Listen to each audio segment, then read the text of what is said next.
Hi, My name's J.C. McCauley. I'm Naisha McCauley, and you're watching AccessTV.org.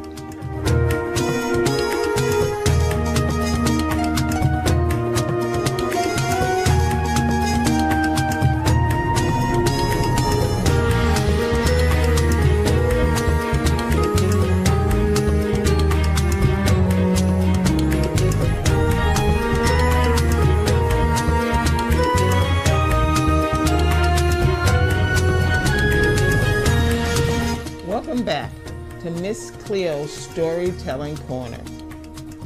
My name is Cleo Duke Wright, and I own Cole Books on 677 Blue Hill Avenue in Hartford, Connecticut. And invitation is always open, as usual. Come visit me.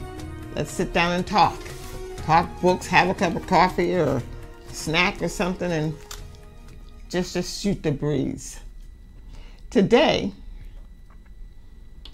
I'm going to talk about, talk about Brer Rabbit. You know Brer Rabbit's personality. I didn't always like Brer Rabbit because I always thought, well, he's always playing a trick on someone or doing something to someone that's not very nice. He's always thinking up something. But there's one thing about Brer Rabbit, you know, and that is Brer Rabbit takes care of Brer Rabbit. He takes care of his family and he takes care of himself. And he watches out for everybody else to make sure. Just a little paragraph of no tracks coming back. No tracks coming back. Well, and these are kind of, this is what I like about Brer Rabbit. He's always thinking. And that's what we ought to do. Always thinking and protect ourselves. Here we go. You know, Brer Rabbit said to be the wisest animal in the forest. So Brer Rabbit was walking along one day when Brer Fox come along. Say, Brer Rabbit, Brer Fox said, ain't you going to the big meeting? Everybody's going. That so? Says Brer Rabbit. Sure, I'm going. So Brer Fox went off, and Brer Rabbit, he take a look around. And he looking around, Pretty soon, he see hundreds of footprints and all going in the same direction. Then he see that all rabbit tracks. They all rabbit tracks. Said Brer Rabbit. All them tracks going that way and not a single one coming this way. That ain't no place for me. So, Brer Rabbit didn't just rush off to that party. No. He looked around. He surveyed the territory. He looked and saw that there were no tracks coming back. So he surmised, that's no place for him. And do you think he was right? Do you think he was right that he shouldn't go to that party? I kind of think he was. Because many a time, someone said to Miss Cleo, hey, Cleo, there's a party over there. You want to go? Oh, there's something over here. We ought to go over there. And I said, oh, yeah, come on, let's go. And many a time, said I didn't survey the territory, really look at who was telling me about a party or about whatever they were talking about, Miss Cleo got into deep trouble many a time. And Miss Earlene Duke would just shake her head and said, baby, I told you. I know you told me you could take care of yourself, but didn't I tell you? And so many a time I would feel really stupid. But it takes a while to get smart when you get grown. It takes a while. We all aren't like Brer Rabbit. One day, an ant had a great stroke of luck. He found a huge crumb that even had a dab of grape jelly on it. He laughed out loud, knowing how happy everyone at the ant hole would be with a taste of that crumb. But when he started dragging the crumb toward the anthill, he realized he had a tough task ahead of him. His antennas quivered, his legs strained, and his jaw ached as he slowly dragged that crumb. "This is too much for me," he moaned. "I can't do this alone. I can't. When the bee came along, the ant yelled, "Stop and help me with my crumb." "Buzz," said the bee. "Sorry, I have all this pollen to carry back to my hive." And the bee flew off. Soon the beetle, a practical joker, wandered by. When the ant asked him to help, the beetle said, "Sure." And he took a big bite out of the crumb.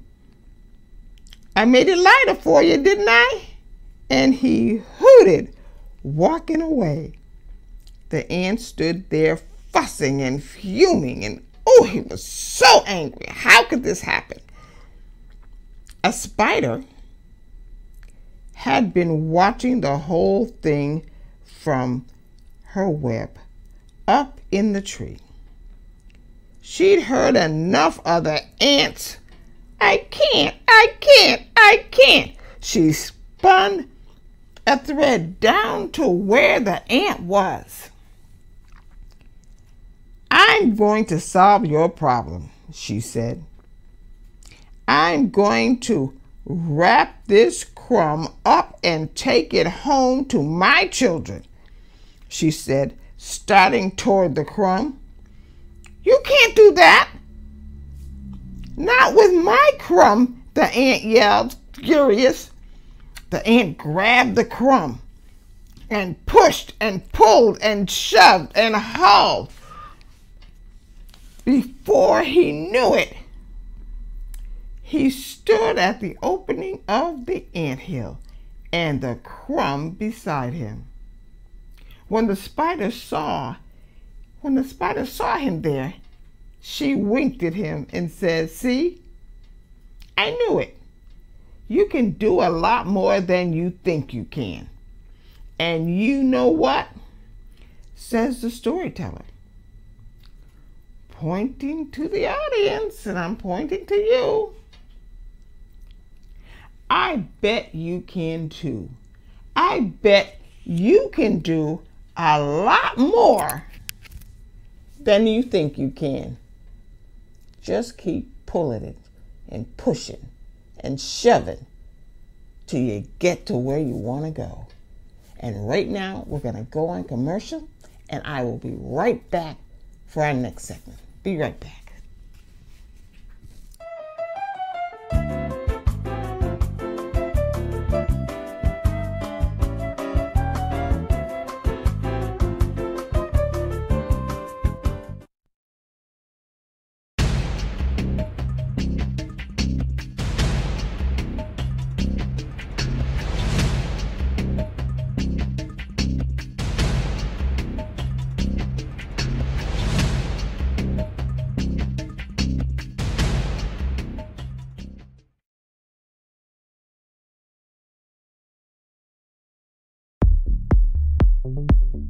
Hi, my name is Eddie Brown, Program Director at Hartford Communities That Care.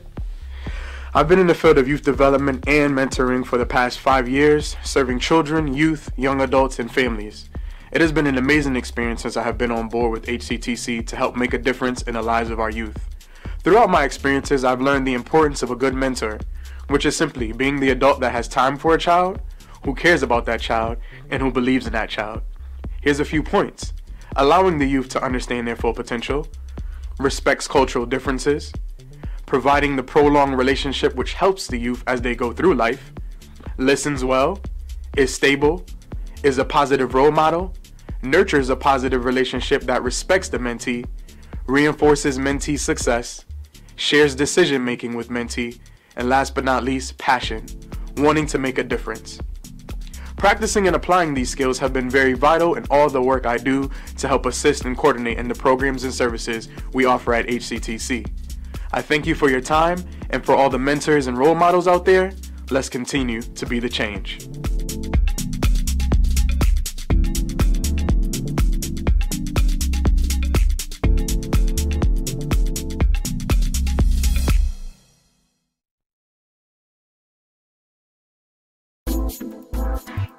Transformations Med Spa and Fitness in Windsor, Connecticut. Nurse practitioner Raquel Rowe and the amazing staff will transform your body, mind, and soul to make you look and feel your best. They specialize in laser hair removal for any skin type using top-of-the-line FDA-approved lasers. Open Monday through Saturday by appointment only. So call now at 860-217-0764. 860-217-0764. To learn more about all their unbeatable promotions and specials, go to Facebook and become a friend. Make sure to follow them on Instagram.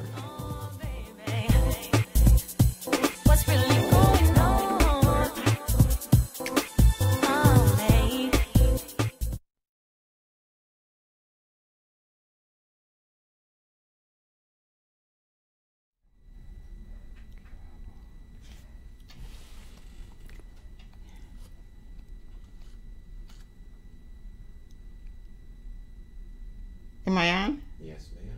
Oh, welcome back to Miss Cleo's Storytelling Corner. Well, you know, Miss Cleo lost her story about Miss Darcy, and I can't find it.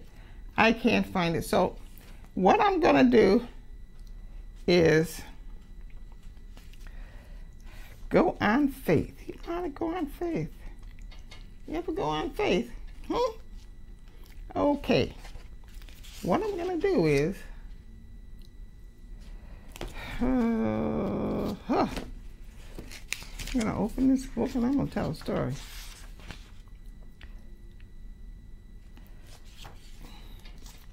Oh, I think I told this one before. Yeah, some of you might remember it. Just don't give up.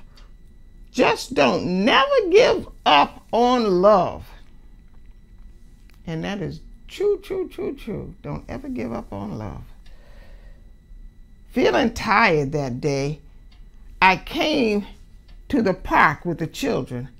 I saw her as I crossed the corner, sitting, old as stale beer, on the bench, ruminating on some uneventful past. And I thought, hell, no rap from the roots today. I need the present. I need the present.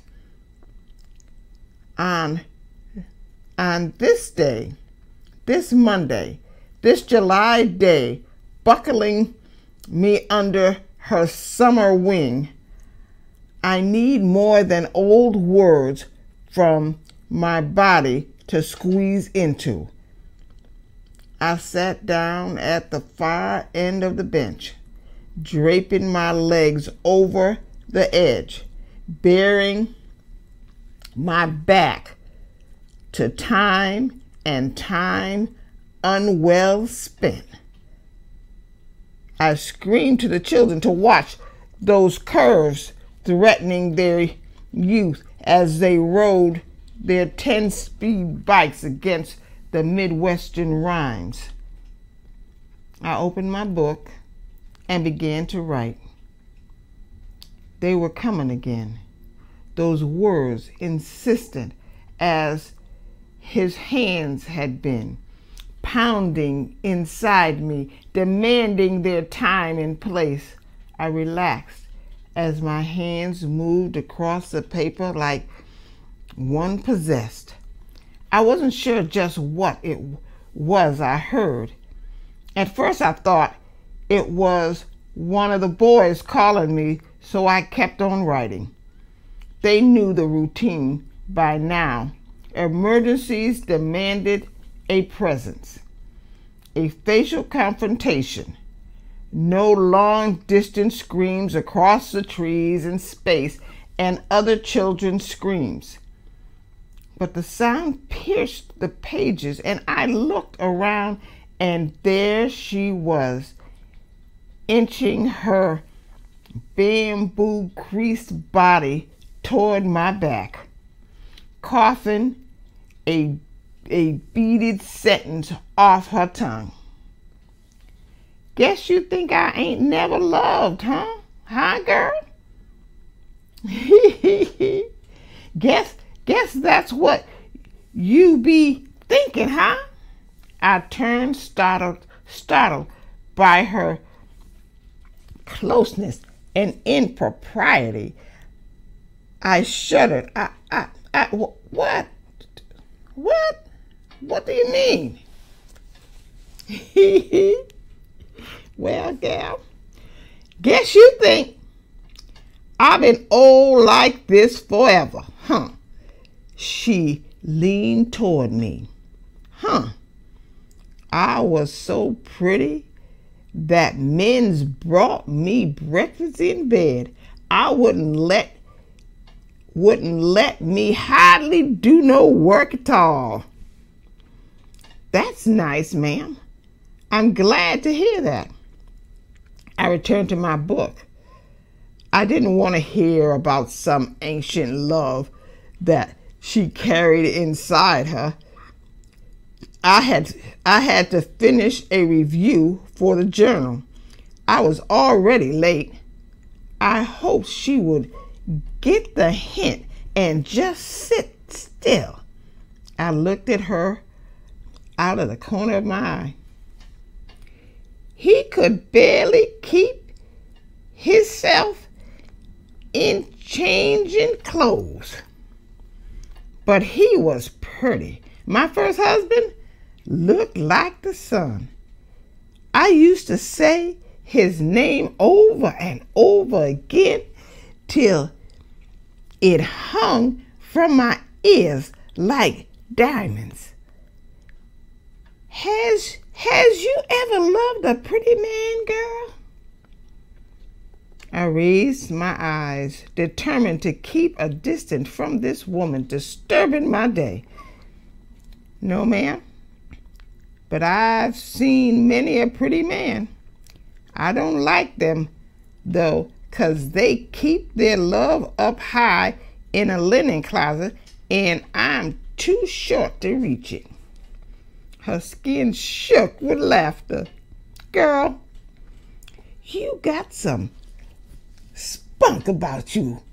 After all, come over here next to me. I want to see your eyes up close. You look so uneven sitting over there. Did she say uneven? Did this old butter spinning death say uneven? Couldn't she see that I had one eye shorter than the other? That my breath was painted on porcelain? That one breast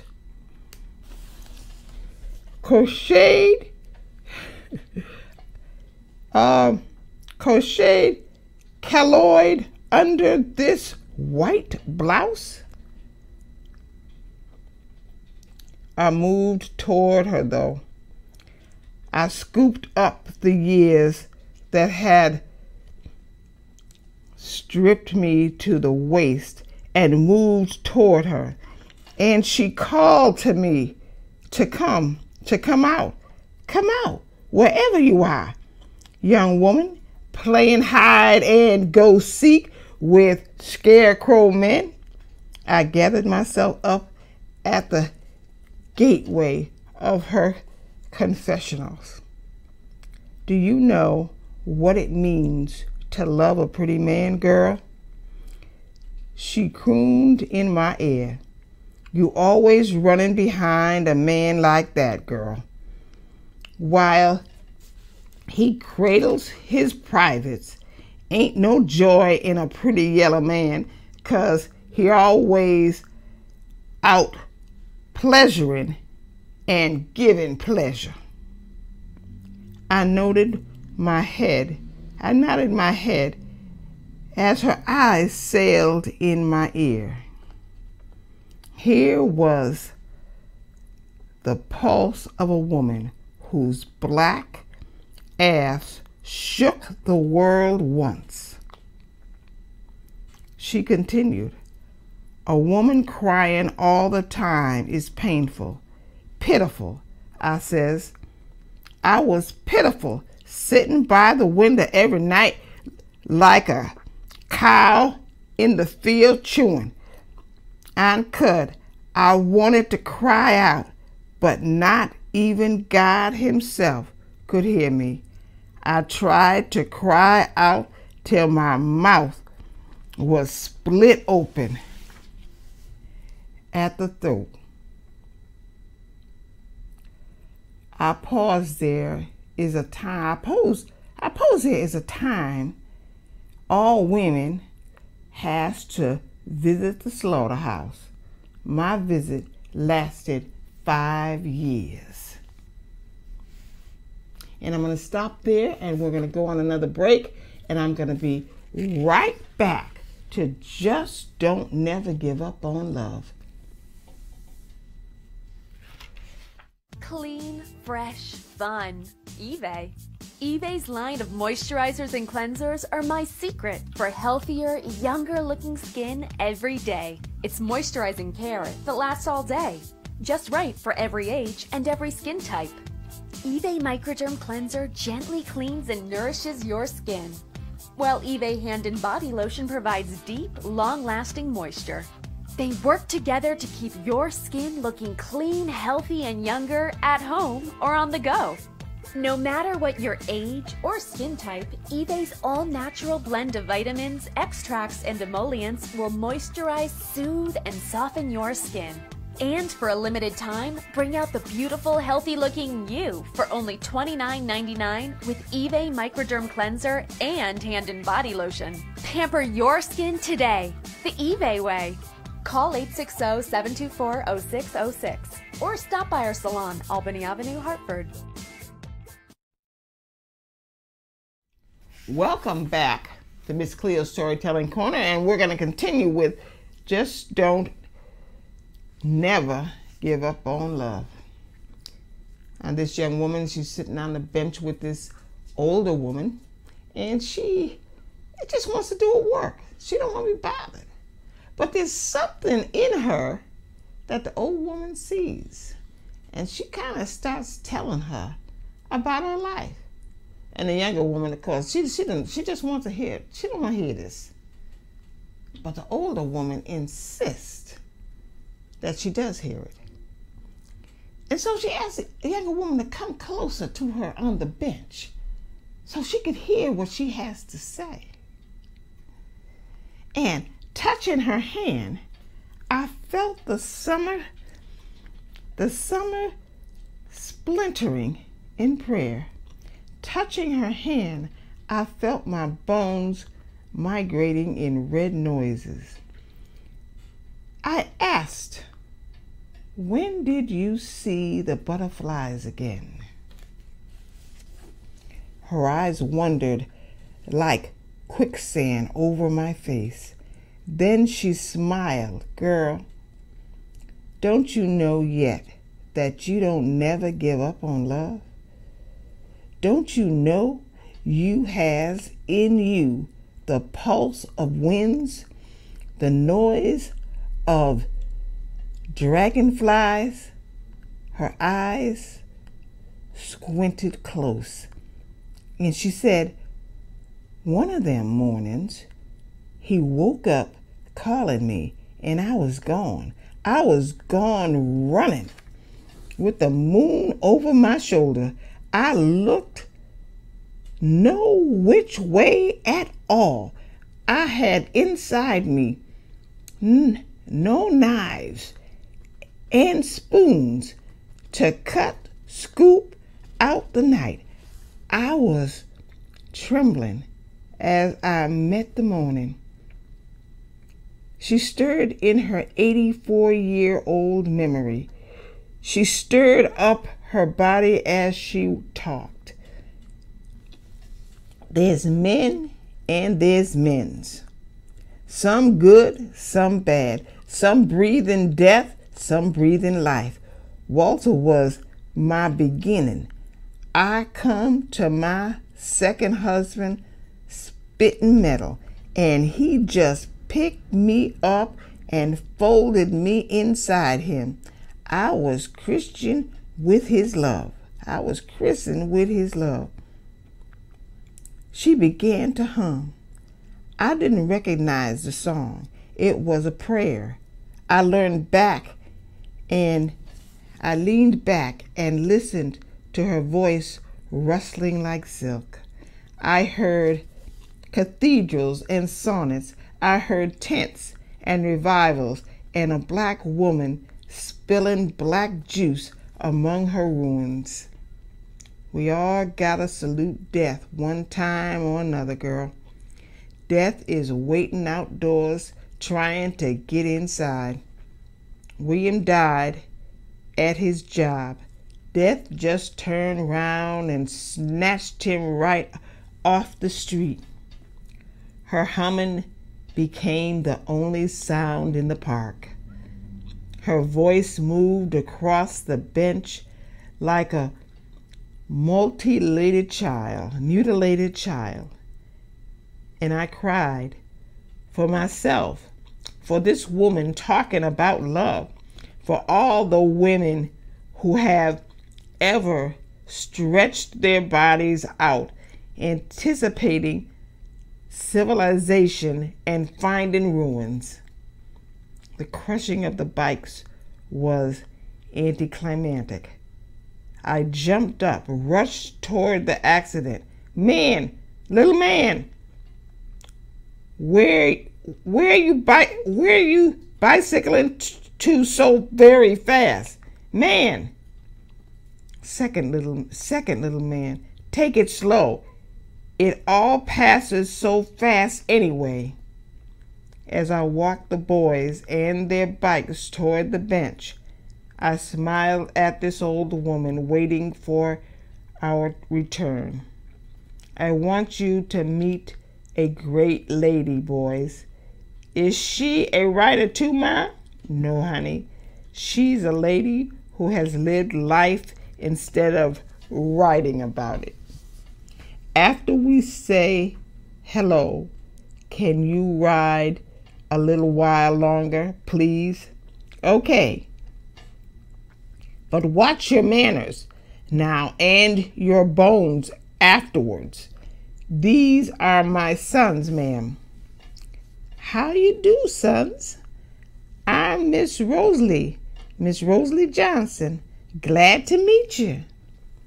The boys shook her hand and listened for a minute to her words. Then they rode off, spinning their wheels on a city natural with pain.